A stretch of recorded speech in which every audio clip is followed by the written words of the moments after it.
Welcome to the Dating Unsettled show where we dare to date differently. On this particular episode of Dating Unsettled called Can I Be Me Though? We have a very special guest. Andrew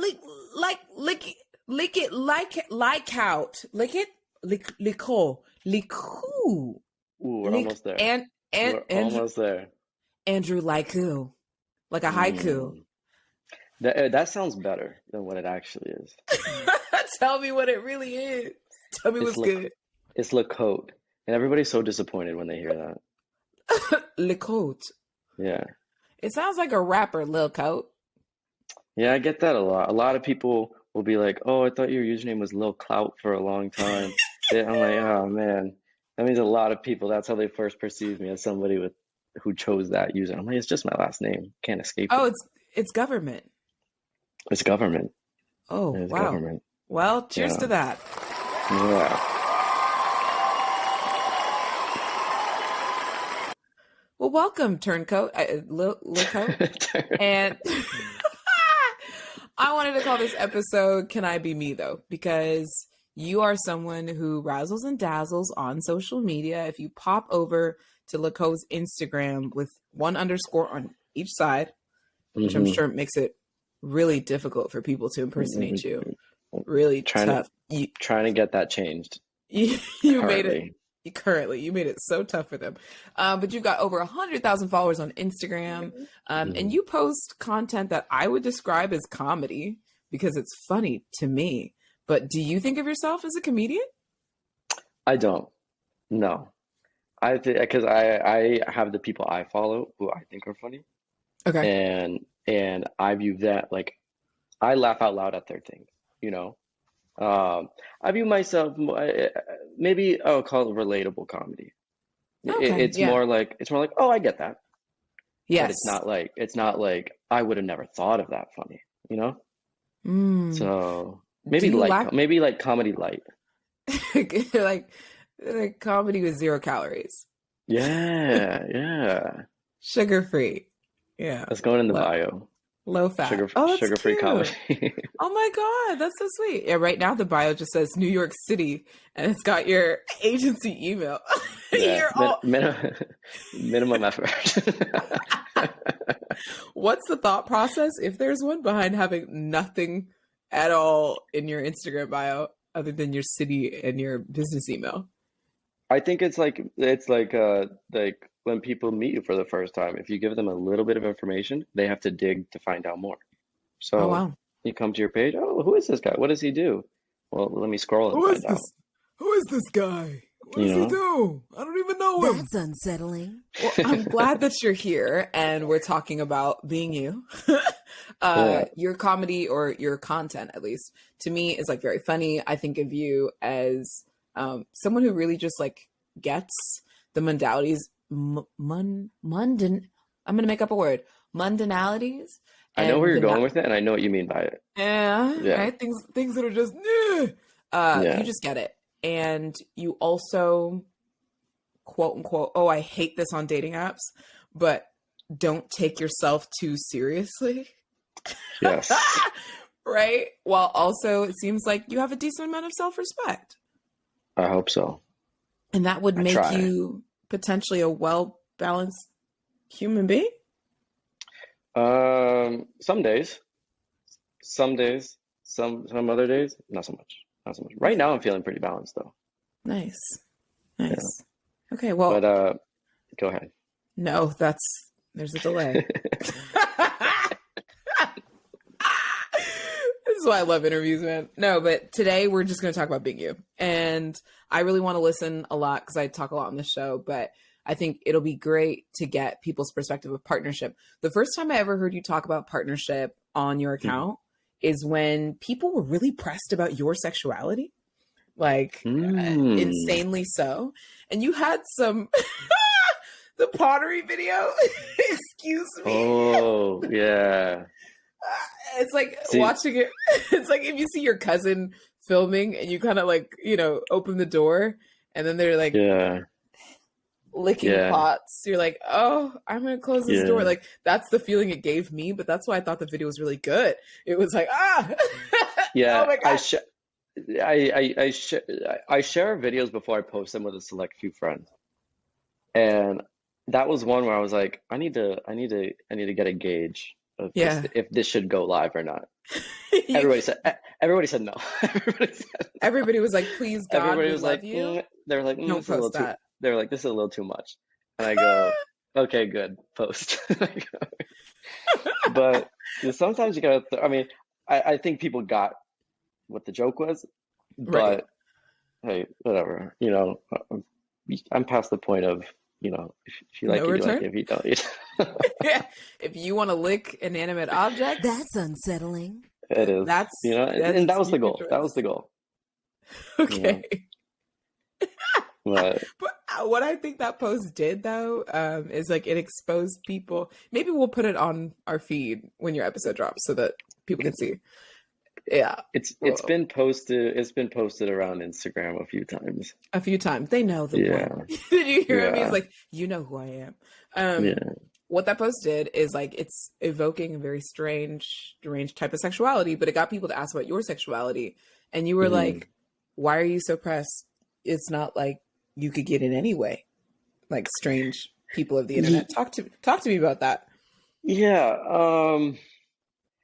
I think it's weird that I think it's weird when people dig into certain parts of your life that really ultimately don't affect them whatsoever. Yeah. In high school, one of my teachers told me, she goes, I forget what we were talking about, but she kind of told us as a class. She goes, nobody should care about your sexuality unless they're sitting on your lap. And I remember that. And I remember that I'm Unless like, they're sitting on your lap. yeah, essentially saying, unless they're interested and there's potential there, why does it matter? It's, I like it. and so, yes, I do remember making that response to somebody who, and I would never respond like that to somebody who was just asking, because I'm sure people are curious and that's fine. But the person said it in sort of an unsavory, disrespectful manner, where I Yeah. was like, this is an opportunity to have a little bit of fun with this. I love hate comments You do? because you get past the point where they affect you and you just have fun with them. Andrew It's said, a, They feed me. yeah, I'm I used to born when TikTok, before they took away the like pin comment feature, I would take yeah, hate comments and pin them to the pin top, them. Oh, it's great. and we all just have fun with it. You see a hate comment, you'd be like, I'm like, yes. yes. that's great. I'm like, yeah.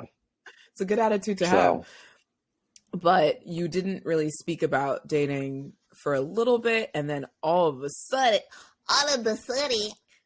you posted, let's find the exact date, please, 4 days ago. 4 days ago, yeah, real No, recently. right. No, you posted recently that you're like, hey, I was in another relationship and I was thinking about like my sense of self and I want to like be me when be like that's my takeaway. Forget the words that came out of your mouth. Yeah. My takeaway was like, I want to be me. Cannot imagine. This is one thing you said. Can barely or hardly imagine fully integrating my life with another person's life at this point, or at all. And that's a really scary concept we don't talk about. This show really centers on like early dating, but we've talked about some folks who've been like engaged, broken up, moved in, moved out. How do you envision healthy partnership? Like as a whole, what does it look like to you to be partnered with somebody, Yeah. but to be healthy? Yeah. I think that's what I was trying to get at in that post. And it's interesting that you say, that's what you took from it, because I feel like it was taken in a lot of different ways. But what essentially I was trying to say is exactly that, what a healthy relationship looks like for me. And to me, that's not a fully integrated life. I've gotten so used to, over the past couple of years, having a very, very, very independent life. And I found that in dating, I really connect with people who also share a very independent life, where it's not a we're going to be together all the time. Because for me, that just hasn't worked out in the past, and it's fostered some really unhealthy dating habits. So the last time that happened to me, I stepped away from that and I said, I'll never do that again. I'm never Hmm. going to end up in a situation where I feel like if I lose this person, I have to completely relearn my own life. Yeah. So a lot of people were saying, oh, well, you have kind of like an avoidant attachment style. You're just afraid of commitment. And that's not the case at all. I don't. I I really just don't like, want you in my ass crack. right. And I find it, I love the anticipation of seeing someone. I love missing someone. I love, Hmm. having that excitement of seeing them at the end of the week, You're and literally like, stay away from me Monday and through Thursday. But on Friday, oh, so nice to see you. I remember what you look like now. yeah, You like that. I view it very similar to my friendships. I get excited Huh. to see my friends when I get to see them. Um, and the more I've thought about this, the more I just don't think that people, or I guess I'll speak about me personally, are really Yes. meant to spend that much time together. When you Um, say that much time, do you mean like the 24/7 living situation? yes, yes, yeah. Huh. Because you mentioned, or one of your followers mentioned, two homes. Well, at the Like, at the very end of that post, kind of like as a throwaway joke, I go, I want to be in something where you each have your own life. At the end, I say, in your own house. in your own house. And people were Like like, to me, the perfect situation is yes, paint like, it, for paint it. example, my apartment building. I have my apartment here. You have yours somewhere over there. We have the ability to spend as much time as we want together, but we have our separate space. You know, it's So is this, together but separate. are these two separate but equal? No child left behind. Are these, are these apartments connected by some sort of glass bridge, Mr. Design Man? Is that what's I happening? mean, maybe not glass, but it may be not connected. So no, we're we're neighbors. We're We're really, neighbors. We're neighbors in the most literal sense of the word neighbor. for you, is the most unsettling thing kind of like someone having access to like your phone, a key to your door? Like for you, is it about a physical protection of space that you just know is yours? No, I don't think. I mean, I'll give anybody my phone. Like, I don't care. Like, I don't. You can have a key to my. I think having a key to the place would be awesome. Come, but it's Hmm. it's the respect of each other's space and time. Yeah. Um, because I know who I am as a person, and I know that I really value time by myself.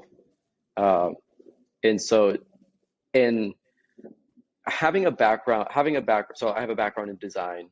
I've worked in interiors before. I know the importance of a space.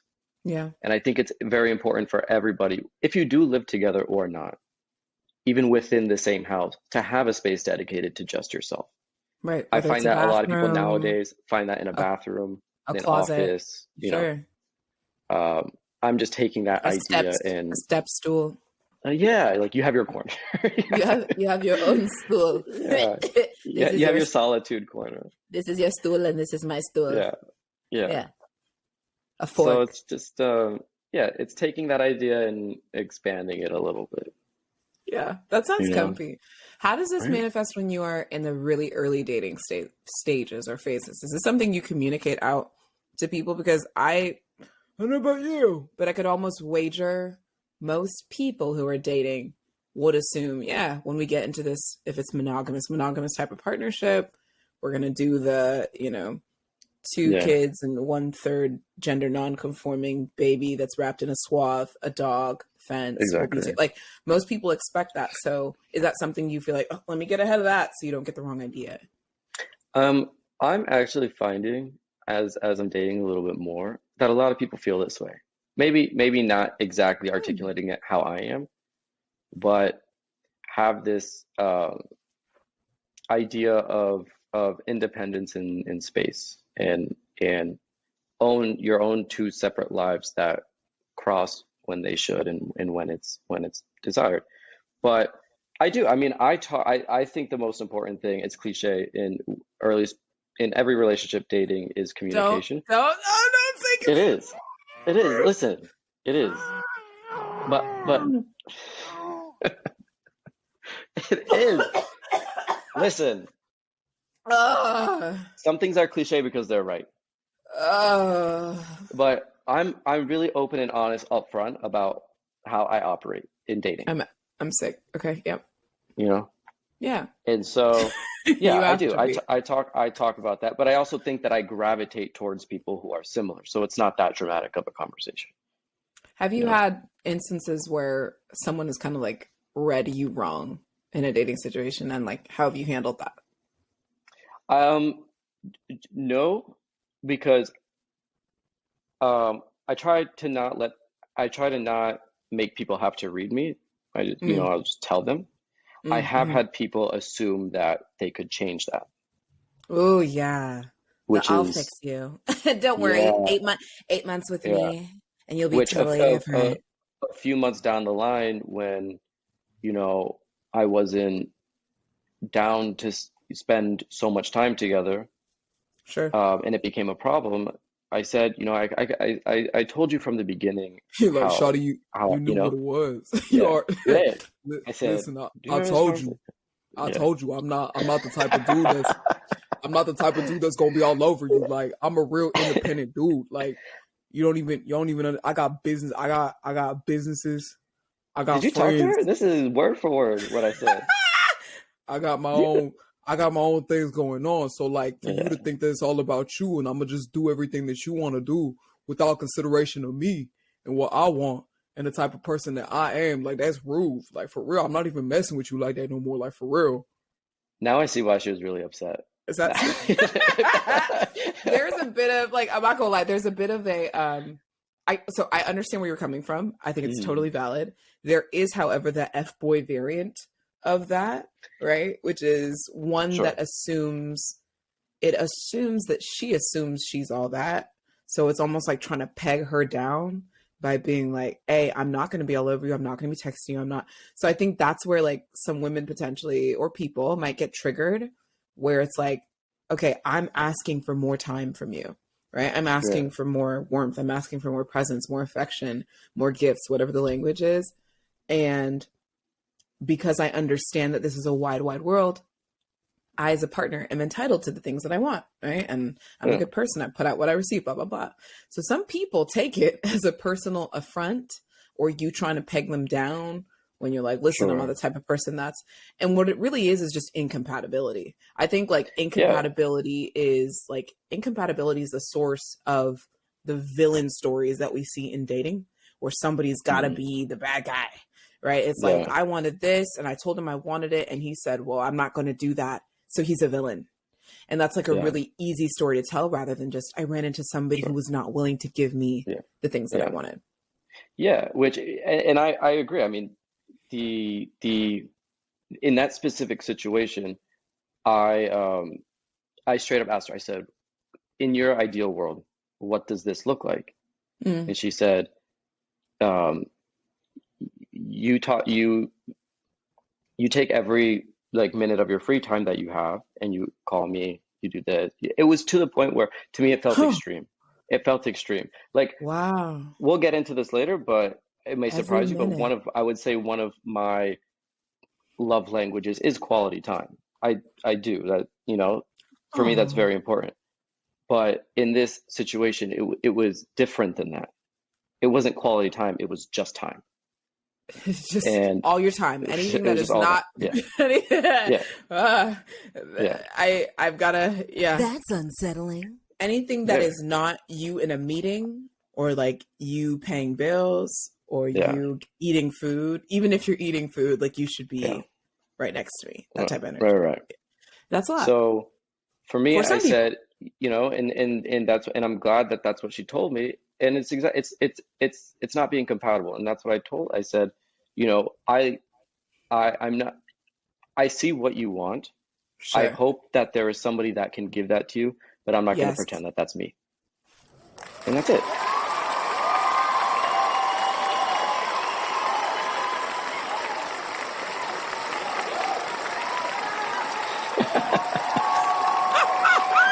Okay, so not I stopped recording. That's how funny that was. But yeah, like this energy whereby people fall in love with you, or they really like what you have to offer. They really like what you have going on. Mhm. And it hurts them that you are not willing to bend, flex, mold, melt into the type of person that they would ideally be with.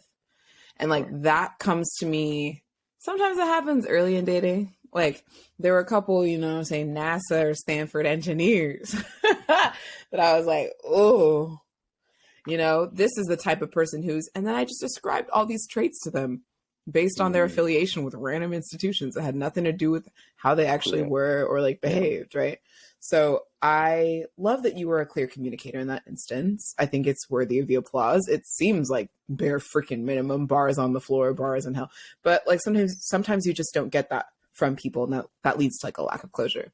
Knowing your preference for space, do you think that you're someone who's better suited to a long distance relationship, and could a cross country relationship work for you?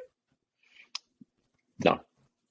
Like I have like a real aversion to, I've done long distance before. I've done long distance multiple times and it doesn't work. I'm and it goes back. Hey, Yeah, because I know. You don't want to be in my house, but you don't want to be out of. Can you do out of state? I said No, neighbors. that's not. I said neighbors. You said neighbors, not neighboring nations. Listen, Yeah. I'm not like I just try. It's like a cat. A cat likes to be in the same in your vicinity, Yes. but not on your lap. Yes. You know. Oh, back to the lap. The third grade teacher. We're bringing it back. Huge impression. That's good. Have you felt like you've ever like lost space while you were in a partnership? Because I've talked to some guys who are like, you know, one of my biggest fears is losing my sense of self and who I am, and giving up that space, feeling closed in by being in a partnership. As a woman, I feel that more so in the whole, like, you know, woman becomes man's property, you know, type of dynamic. Even, you know, being out at parties in my last relationship, being out at parties, people, where's your boyfriend? Yeah. I don't, it's not an ankle bracelet. What are we talking? Yeah. What? Hello? Oh, he must not love you because he's not here with you. What? Like that sort of weird assumptiveness. Like, yeah, you can't operate as your own person or do your own thing when you're in a relationship. Be seen as just you. You know, Aisha is the worst and best example of this, because Aisha Curry was like, yeah, I'm Steph Curry's wife, sure, but like I'm Aisha Curry. I want to be seen. I want to be loved and appreciated as like a person. So have you ever lost space while in a partnership? Yeah, I think that's what triggered this like mindset change around dating, is because I was in a long relationship where when it ended, I realized I had tried to fit and mold myself so much to her way of life that I came out of it like a completely different person than I was when I went into it. Yeah. And I remember like, I don't actually like these things, or I like doing these things that I gave up, or, you know, like why was so much of my happiness tied into if she was this person's happy. Yeah. You know? And so when I realized that so much of how she felt controlled how I felt, after that was gone, I didn't know how to feel. I didn't have anything to go off of anymore. So it was complete loss of self, where I was like, okay, like how do I find now genuine sources of happiness, things that make me feel fulfilled, things that make me feel important, things that make me feel loved, things that make me feel upset, everything. You rediscover everything. Yeah. And I think taking a couple of years to establish that, you know, and really figure out, again, where you are as a person, then you can start that process again of seeing if somebody else fits that. So to me, I'll never want to end up in a situation again where I'm finding that I'm changing myself to fit someone else's palette, or someone else changing themselves to fit me. Yeah. because I'd rather just someone take me for who I am and me take them for who they are. Yeah. So yeah, I think it happens so often, but you don't really realize it until you've left it and you have a chance to look back. Breathe. Yeah. It's funny because this rediscovery period you're talking about, like I came out of another similarly long relationship. A lot of friends are like, just like date yourself, just do you. And like they meant so well. But funny enough, I had the opposite experience of you. I was like, oh, I actually know who I am. Like, been know who I am, know what I want, know what I care about, know what I don't. Those things changed and continue to change over time. But at the time, I was like, I know me and I know the type of partnership I'm looking for. It's actually wildly similar to the one that I was in, just with a person that perhaps has like a different set of values. So there isn't really like a breakup recovery one size, but it's interesting that you said like took a few years before really jumping back into dating. Because I think that is the popular choice.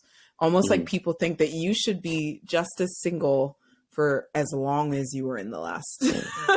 you know, like if you were in the last one for 10 years, take 2 years of singleness. If you, like there's some sort of like measure. Like, don't get me wrong, I was casually dating through that time.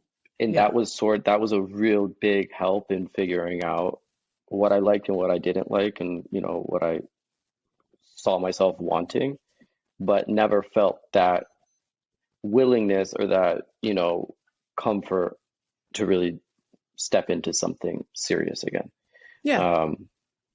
Until I was super clear. I'm not looking for anything serious right now. Listen, shawty, I just got out of a long relationship, and you. That's cool the classic first line. You real. This hand right here is so triggering. You real cool. It's literally putting someone down.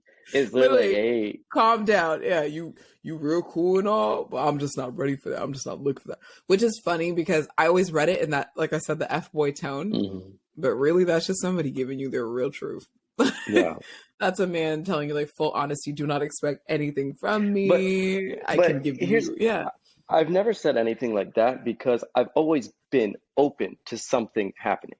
Okay. So I always say, I don't have any expectations going into this. I don't have anything specific that I'm looking for. I like to just connect with somebody and then you see how it progresses. Connect and see where it goes. I think that's a big mistake a lot of people make today, is like they have these expectations from the beginning of what they want something to be and what they want someone to be. Of course. And it's like, well, just allow it to naturally happen. You know, and then after a certain point, you know, you start, you know, like, okay, well, now let's have a conversation about this, you know, but it's tough. You're not wrong, but again, like I'm triggered by, as like a, you know, former type A perfectionist recovering. I'm so triggered by, you know, let's just see, let's just let it be what it is. Let's just go with the flow. Let's just let it be natural. It's like, but I get it. Like it it makes me feel like a demon burning up on the inside.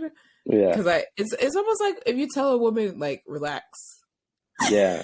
Well, but here's the thing. Here's the thing. Calm down. Yeah. So you can hear the same thing. You can hear exactly what I just said from two different men. I can hear exactly what you said. But those two men can have two different intentions on why they're saying that.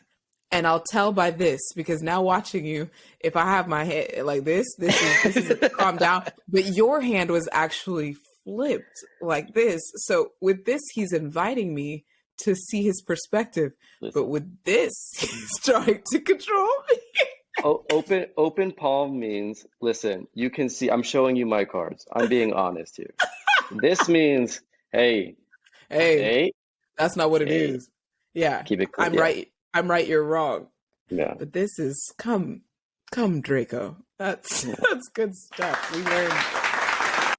We learned today. I'm loving this applause feature. I'm loving it. Yeah, this is good.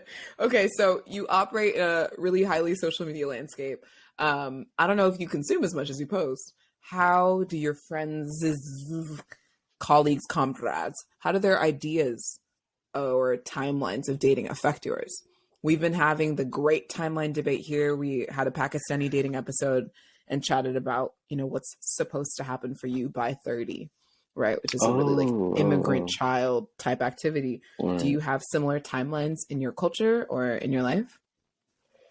I think here, so I have two siblings, Okay. both married for a while now. My sister was married at 21. Hey, Um, hey.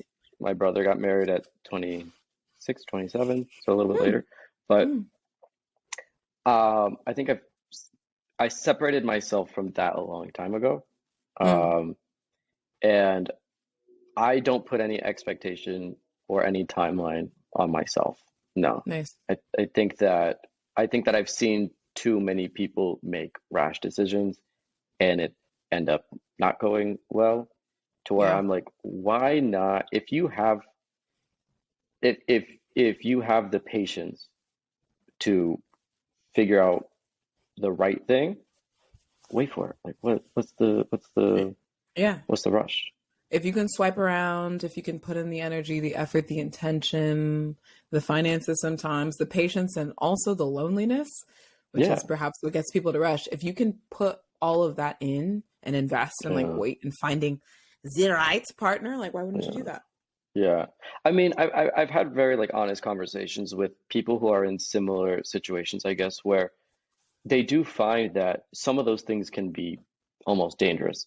Like Mm, the comfort in being alone, the time that you have, and also with social media and with the way dating is now, the amount of options that you have. yeah. It feels endless. It It feels feels endless. So, endless, but so isn't. it's like, right. But isn't. Because you wouldn't be with all those people on that phone. And I think that's Right. what people get very caught up in the number of like profiles that they see. We're gonna talk about this in another episode. I'm gonna call "Swipe Till Your Fingers Fall Off" because I, Ooh. it's unpopular advice. Like you have Yeah. to get in there and you have to go hard, but it's also like you will not be with everyone. You're not compatible with everyone. You're not Mm-mm. looking for everyone. There is a finite number, I believe, of human beings on this planet that you are truly compatible with. Yeah. So you setting your criteria, if you start sliding that expand preferences or widen Yeah. da da da, you change things around to things that you know you're not okay with, you're going to spend more and more time dating and you're going to Yeah. spend more and more time in the fudge because it's just going to get heavier and Yeah. heavier. But if you maintain your tight standard of preferences that after experimental dating, you know that you are truly okay with, and Yeah. then keep that, but maybe expand distance. Like that's where I ask about like other countries, other states, other Oh, I cities, see what you're saying. or expand in time. To me, those are the Yeah. two ways you can expand. Like you're either willing to wait for these guys to graduate, these guys to move in and out of town, these women to, move in with family, move out of that, go on a girls trip. You're either waiting Mm. for time to be in your favor or distance, because in this wide, wide world, yes, you will find someone. Those are my Yeah. like two things that I think people should be willing to like wait and expand. But everything Okay. else, once you realize you keep it set, like keeps the dating pool kind of small. Yeah. I will say the options are endless. The Mm. possibilities are not, if that makes Wow. sense. Yeah. Wow. Wow. Write it down. Wow. But That's it, unsettling. The options, this is like Jada, Red Table Talk, are endless. The possibilities are not. And then Willow would be in the back like, mm-hmm. not. Wow. Wow. Okay. That's good stuff. That's good stuff. But What I want to ask as we kind of like wrap up here, like what unsettles you the most about dating? What makes you like, um, like what gives you that? I think it's like in general or with like with someone's like No, specifically from a person. no, it could be what unsettles you about today's like dating culture. And if there's a person quirk type thing, like a personal quirk, you Um, can share it. But what unsettles you about like the way that we date or the way I people think expect you to date? I think because I mean at my okay I'm 28, so Mm. by this point we've all gone through something bad. We've all gone through something bad with relationships. So I think a lot of people have a very cynical view of dating, and it's Yes. really hard to break past that, it's really hard to go in something with a positive mindset, like, hey, this might work out. You're just constantly looking for something wrong. And like, Dating unsettled. The whole thing of the show. That's the reason we make this here. That's the reason we're in this mess. Yeah. The cynicism's killing, and it's causing. I was gonna make a gardening analogy, and I realized I don't know much about gardening, but I'm growing. It's causing the roots to be brown. Okay. I don't know what that means, but yeah, I can feel it. It's killing the plants. Yeah, from the beginning. Yeah. Yeah, it's killing the plants. It's putting, poison in the soil because we're all dirty and we're all trying to become flowers. And so when you just operate with cynicism, like you can't grow, I can't grow. It's like the way you talk to plants. If you talk to plants with a positive like tone and voice and whatever, they actually grow better. For real? Or stronger. Yeah. So I'd be going over to my plants like, that's right. You did such a good job, Vicky. Wow. That's a new leaf. Like, imagine if we all talked to each other like that. We'd be like, we would think dating is so just possible. no one would believe you. No one would be like, Till it happens. Yeah. Till it happens to Yeah. you. But also, I Yeah, think that social media pushes that negative view though, because you see 10 bad dating stories to every one, so it's like, yes. damn, you look at it, you're like, man, it's really rough out there. Psychologically, bad news, they say travels fastest, farthest. But yes, it generates more shares and engagement on social media. Yeah. It's just true. Negativity does. Even in marketing, if a customer leaves a bad review, that is going to, I think, go as like 6x, and then a positive review is maybe like a 1x multiplier. Wow. Yeah. So The power of negativity. It's really strong. On a positivity, or honestly, possibly negativity, do your followers shoot their shot with you? And how do you look at that? Like, I've in a similar place, like 100,000 plus people are now, they've hit follow on you on social media. The asks for me have ranged from, I don't know if this is forward, but can I take you to dinner sometime? Complete stranger in no context, right? To, all right, here's how it's going to go. Thought out love stories that have been kind of funny. Yeah. To like, You're so sexy, your lips. Oh my God, I want to just breathe on your skin. I'm like, oh, wow. Like, wow, dude. Wow. Please don't do, please. Yeah. So what do you get? Yeah, I've thought a lot about like doing some sort of content on this because it is sort of fascinating. But yes, yes, it happens. And again, you get everything from, hey, I'm in love with you, which is crazy because you're like, you don't know me, this version, whatever, to realistic ones who are like, hey, I also live in New York. I'd love to get a drink sometime, whatever, to things like, hey, I live in blah, blah, blah. I'll fly you out and we'll do this and whatever, and then very, very rated R ones. They're trying to fly you out to North Dakota and Wisconsin. I know, right? Sometimes I'm like, to North Dakota. Because they always be coming from nowhere, especially if they're offering to fly. It's not LA, it's not Miami. They're like, please come to Boise, Idaho. Come to Brazil. I do think people who generally wouldn't do or say these things are a little bit more bold with someone because they assume you won't see it, maybe. Yes. So yeah, I think the funny ones are like people, they'll send like a girlfriend application. They'll like send like, this is me, like I'm this is what I do for work, blah, blah, blah, whatever. So there are funny things, there are cute things, there are really grotesque things. It's a giant spectrum. There are rude things. I mean, anything you can think of, it's been sent. But as far as how I don't really pay much mind to it because, I mean, you can't really. I mean, not to say like I've gone on dates with people who have reached out to me via DM. Sure. Oh, that's so cool. But usually it's because maybe we share a common friend, maybe there's some sort of connection there where it isn't just super random. But yeah, I don't react to any of it negatively. I don't react like positively. It's Yeah. those messages just sit there, But yeah, it does, and I think it happens to everybody who has some sort of platform, Yeah. A moment of silence for all. Oh, there, you just got another one. A moment of silence for all of the DMs that are in your graveyard that will never be read. That will never. No. This is a moment. Oh, moment of real. Okay.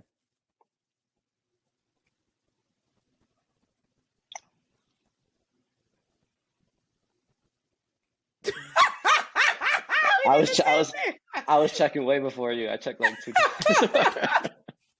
That was good. That was really good. I will say, what some of them have given me is like real good approaches. Yeah, a girlfriend application. I'm like, oh, that would work. I think you're ugly, but I'm writing that down. That's unsettling. Dating unsettled. It's the end of the show, so we have to play our favorite game. Okay. What's more unsettling?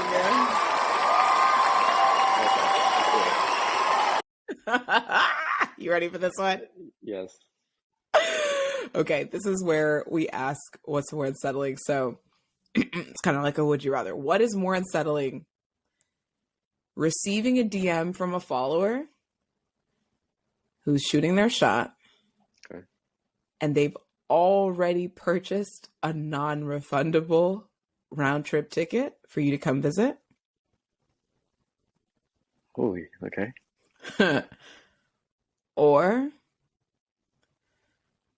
coming home in a relationship, mm-hmm, and your partner has surprised you by moving in. Oh, the second one by far. And they say to you, if you don't like it, it's over. No. If you don't like it, I can move things back. My cousin works for a moving company. It's going to cost me nothing. I just thought, since you've been talking about it, you just haven't agreed. You haven't agreed to it yet. So it's something you guys have been like ideating, but you just haven't. So what's more unsettling?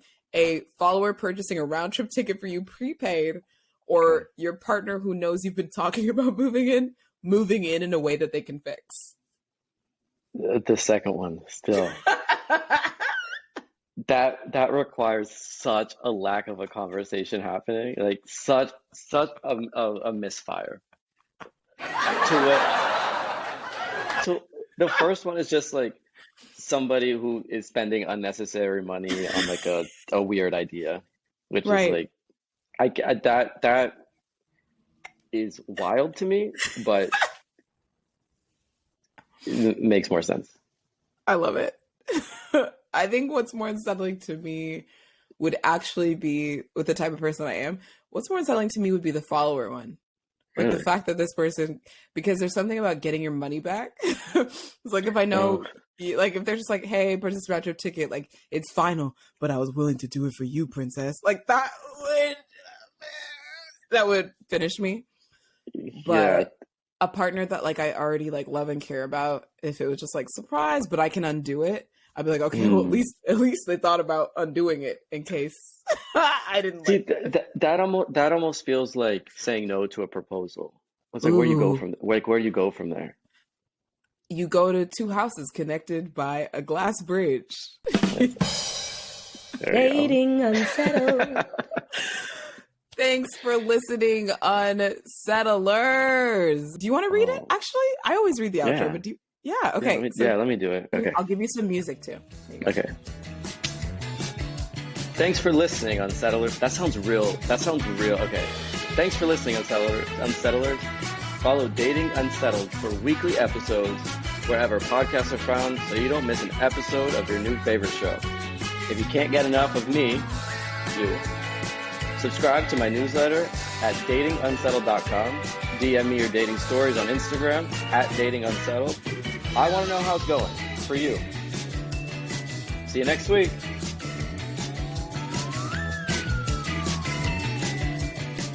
Dating unsettled.